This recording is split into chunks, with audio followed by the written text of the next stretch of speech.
Hello students, welcome to science Acharya Hindi medium. तो board वालों बच्चों ध्यान से सुन लो। अब जब आपके कल पेपर है केमिस्ट्री का, तो अब मैं वही वीडियो बना रहा हूँ जो आपके बोर्ड पॉइंट ऑफ व्यू से इंपॉर्टेंट है। कुछ इंपॉर्टेंट रिएक्शन अपन डिस्कस कर रहे हैं और ये रिएक्शन आपको एज इट इज़ देखने को मिल सकती है बोर्ड एग्जाम में। ध्यान देना, अपन इंपॉर्टेंट टॉपिक कर रहे हैं। अब ये वीडियो इन बच्चों के लिए भी है जिनको लग रहा है अब क्या ही कर सकते हैं। अब लास्ट मोमेंट में कम चीज़ें पढ़ो, उनको बार बार रिवाइज करो। और एक और बात बता देता हूँ जो कि इंपॉर्टेंट है, आपको कॉपी बिल्कुल भी खाली छोड़ के नहीं आनी है। एक बात का याद, इसको दिमाग में फिट कर लेना, आपको कॉपी खाली नहीं छोड़नी है। आपको केमिस्ट्री में साल भर, आपने देखो साल भर की मेहनत है, कुछ तो आता ही होगा आपको।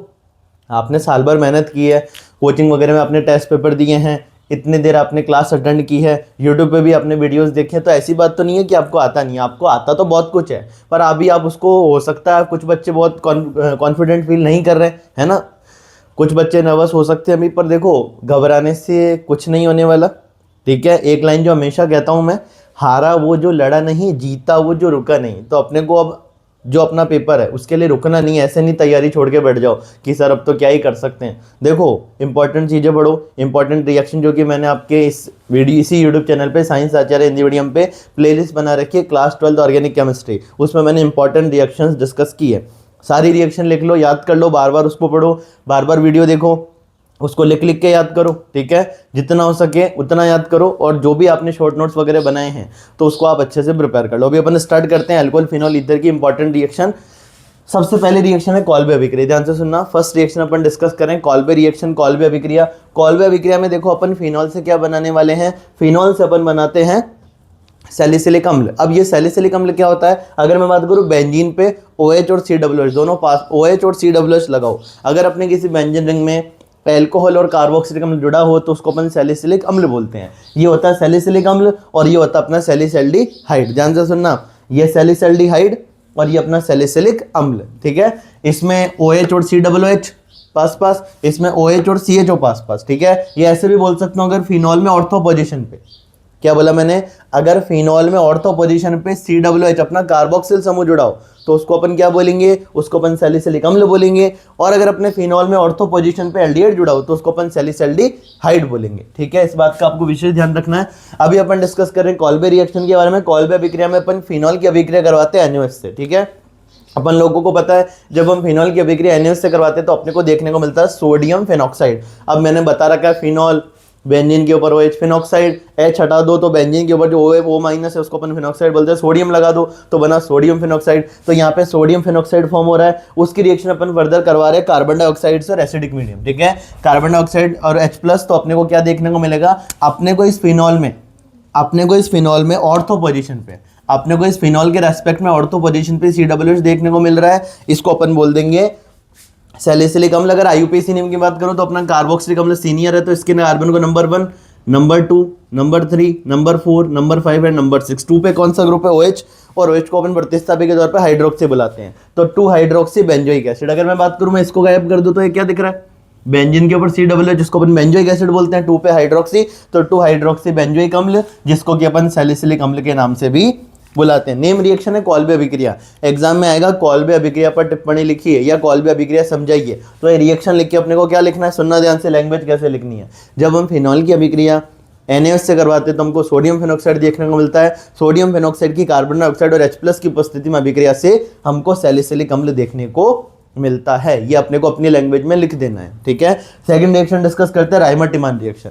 राइमर-टिमान रिएक्शन की अगर मैं बात करूं तो राइमर-टिमान अभिक्रिया में जब हम फिनॉल की अभिक्रिया, सुनना ध्यान से, जब हम फिनॉल की अभिक्रिया क्लोरोफॉर्म और NaOH से करवाते हैं और H+ से, तो अपने को फिनॉल में ऑर्थो पोजीशन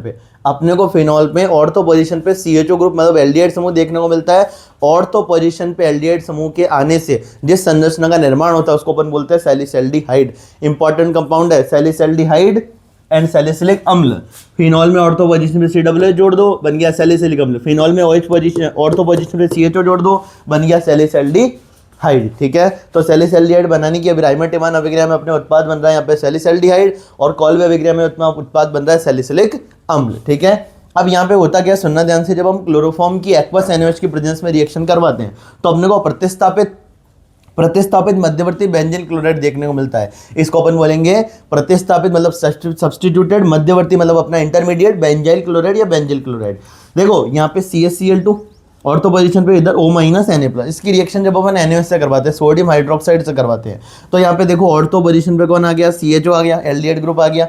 सोडियम फेनॉक्साइड में ऑर्थो पोजीशन पे अपने एल्डिहाइड समूह आ चुका है। इसकी H+ की उपस्थिति में अभिक्रिया करवाने से अपने को देखने को मिलता है सैलिसैल्डिहाइड। अपने फिनॉल की अगर मैं बात करूं, फिनॉल में ऑर्थो पोजीशन पे CHO ग्रुप मतलब एल्डिहाइड ग्रुप की एंट्री हो चुकी है, जिससे निर्माण होता है सैलिसैल्डिहाइड का। अब डायरेक्ट ये भी लिख सकते हो, जब हम फिनॉल की अभिक्रिया क्लोरोफॉर्म विद NaOH और H+ से करवाते हैं तो अपने को सैलिसैल्डिहाइड देखने को मिलता है। ठीक है, अब मान लो ABC बना दे, मान लो ये कह दे A बन रहा है, फिर NaOH से करवा रहे, B बन रहा है, H+ से करवा रहे, C बन रहा है, ABC बना, वो बात अलग है थोड़ी, पर अपने को ये और ये कंपाउंड तो आना ही चाहिए। ठीक है, ये अपना सोडियम फेनॉक्साइड में ऑर्थो पोजीशन पे मैंने CHO जोड़ा, मतलब एल्डिहाइड ग्रुप जोड़ा और उसकी H+ से अभिक्रिया करवाई, तो मेरे को सैलिसैल्डिहाइड देखने को मिला। आगे बात करते हैं Williamson ether synthesis, Williamson ether संश्लेषण। ये विलियमसन ईथर संश्लेषण क्या होता है, तो विलियमसन ईथर संश्लेषण SN2 क्रियाविधि से संपन्न होता है। SN2 आप लोगों ने पढ़ा ही है। ठीक है, द्विअणुक नाभिक स्नेह प्रतिस्थापन एक पद में संपन्न होता है, संकरण अवस्था बनती है। ठीक है, एक पद में संपन्न होता है, एक पद में संपन्न होता है, संकरण अवस्था देखने को मिलती है। ठीक है, और बात करूं तो देखो यहाँ पे अपन क्या करेंगे, एल्किल हैलाइड। ठीक है, अपना जो एल्किल हैलाइड है उसकी अभिक्रिया अपन करवा रहे हैं सोडियम एल्कोक्साइड से। इस R-O- Na+ को क्या बोलेंगे, ये सोडियम, RO- को क्या बोलेंगे, एल्कोक्साइड। RO- को क्या बोलेंगे, इसको अपन बोलेंगे एल्कोक्साइड। ये है अपना सोडियम, तो इसको बोलेंगे सोडियम एल्कोक्साइड। तो जब हम एल्किल हैलाइड की अभिक्रिया सोडियम एल्कोक्साइड से करवाते हैं, यहाँ पे कौन सी मैकेनिज्म फॉलो होती है, SN2 द्विअणुक नाभिक स्नेही प्रतिस्थापन। सुनना ध्यान से, द्विअणुक नाभिक स्नेही प्रतिस्थापन, द्विअणुक नाभिक स्नेही प्रतिस्थापन, bimolecular nucleophilic substitution. Bimolecular nucleophilic substitution, SN1 SN2 में अंतर देख के जाना, कुछ अंतर भी बता देता हूँ। SN1 SN2 हो गया, आदर्श अनादर्श हो गया। ठीक है, उसके अलावा अपने बात करें तो धनात्मक विचलन, राउल के नियम से धनात्मक विचलन और अपने ऋणात्मक विचलन। ठीक है, ये सारे डिफरेंसेस देख के जाना। और अगर बात करूँ मोलरता में अंतर, कुछ इंपॉर्टेंट टॉपिक है, नोट्स अच्छे से रिवाइज करो, इंपॉर्टेंट क्वेश्चन आंसर्स की वीडियो देखो, इंपॉर्टेंट ऑर्गेनिक केमिस्ट्री की जो मैंने नेम रिएक्शन की वीडियो बना रखी है वो देखो, आपका काम अच्छे से हो जाएगा। ठीक है, तो यहाँ पे अपन ने क्या करा, CH3Br मैथिल ब्रोमाइड की अभिक्रिया करवा रहे, CH3O- Na+, सोडियम मिथॉक्साइड। इसको क्या बोलेंगे, सोडियम मिथॉक्साइड। ये सोडियम और ये अपना मिथॉक्साइड। तो जब हम मैथिल ब्रोमाइड की रिएक्शन सोडियम मिथॉक्साइड से करवाते हैं तो SN2 क्रियाविधि यहाँ पे देखने को मिलती है। देखो मैं बात करूँ तो देखो ये RO- में ये जो एल्कोक्साइड है, ये एज ए न्यूक्लियोफाइल अटैक करता है इस R पे और X यहाँ से लीव कर जाता है। जैसे जैसे RO- एल्कोक्साइड इस R से बॉन्ड बनाएगा, वैसे वैसे X का बॉन्ड टूटता जाएगा। ठीक है, एक कंडीशन ऐसी आएगी जब X इस Na के साथ क्या बना लेगा, NaX, और ये R-O इस R से कनेक्ट हो जाएगा। तो देखो R-OR अपना किसका निर्माण हो गया, ईथर का। किसका निर्माण हो गया, ईथर का निर्माण हो चुका है। ठीक है, मैथिल ब्रोमाइड की रिएक्शन करवा रहे हैं अपन, सोडियम मेथॉक्साइड से क्या प्रोडक्ट बनेगा, ये एज ए न्यूक्लियोफाइल इस कार्बन पर अटैक करता है, ये जैसे जैसे बॉन्ड बनाएगा ये वाला बॉन्ड वैसे वैसे टूटेगा। Na और Br मिलके क्या बना लेंगे, NaBr, Na+ और Br- मिलके NaBr बना लेंगे, और CH3O मतलब CH3O मिथॉक्सी मिथेन। यहाँ पे मेथॉक्सी मिथेन का निर्माण हो जाएगा। अब एक और बात बता देता हूँ, इस ईथर को अपन क्या बोलते हैं, आपके RBC 2025 का ही सवाल है। पिछले साल सवाल आया था कि इनमें में से कौन सम्मित ईथर है, इनमें में से कौन असम्मित ईथर है, इससे रिलेटेड। तो अगर ऑक्सीजन के दोनों तरफ कार्बन की संख्या और हाइड्रोजन की संख्या समान है तो सम्मित ईथर है। ठीक है, सिमेट्रिकल ईथर। असम्मित ईथर आप लोगों को बताइए, जैसे मान लो CH3O CH2 CH3 अगर मैं लिखता हूं तो देखो इधर एक ही कार्बन है ऑक्सीजन के, इधर दो कार्बन, इधर मैथिल ग्रुप है, इधर एथिल ग्रुप है। तो ये अपनी असम्मित ईथर है और ये अपनी सम्मित ईथर है। तो यहाँ पे अपन ने 3 नेम रिएक्शन डिस्कस की, कॉल्वे अभिक्रिया, राइमर-टिमान और विलियमसन ईथर संश्लेषण। इनमें से आपको हो सकता है कि देखो ये बहुत इंपॉर्टेंट रिएक्शन है, आपको ये अच्छे से आनी चाहिए। रिएक्शन याद कर लो, अच्छे से देख लो प्रोडक्ट क्या बन रहा है, किसकी उपस्थिति में अभिक्रिया हो रही है, रिएजेंट क्या लिया।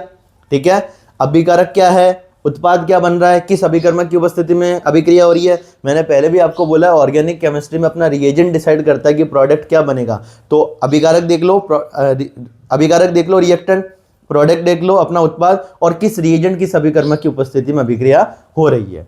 बाकी बातें और अपन आगे करते रहेंगे। तब तक के लिए थैंक यू। अच्छे से पेपर करना है, ठीक है, अच्छे से तैयारी करो, टाइम वेस्ट मत करो।